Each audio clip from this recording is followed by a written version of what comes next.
OFW, katulong. Napakababa ng tingin ng iba sa pagiging katulong sa ibang bansa. May iba na nagsasabi na kaya tayo napadpad dito kasi wala tayong pinag-aralan.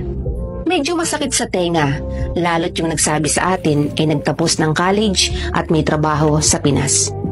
Pero take note, hindi lahat ng katulong dito sa ibang bansa ay walang pinag-aralan.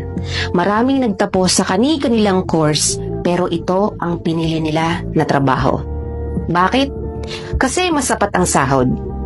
Ang mga katulad kong OFW hindi dapat minamaliit ng kung sino man na may magandang trabaho dyan sa Pinas.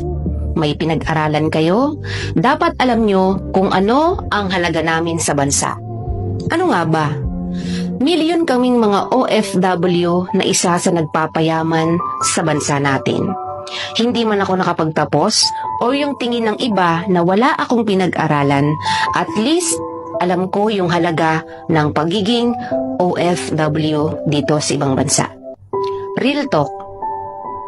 Minsan, pag nagpo-post yung mga OFW o katulong na katulad ko ng mga gamit na nabili nila or kung ano-ano pa, hindi talaga may iwasan na may magsabi na, nagmamayabang, alam naman nakatulong lang.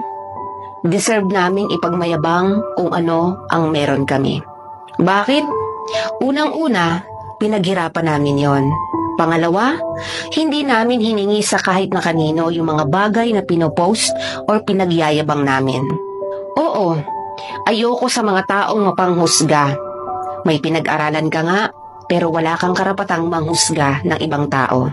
Dapat pag nakikita mo yung taong mas mababa sa'yo, dapat magpasalamat ka pa nga kasi andyan ka sa lugar mo at wala sa lugar namin na mga OFW na minamaliit mo.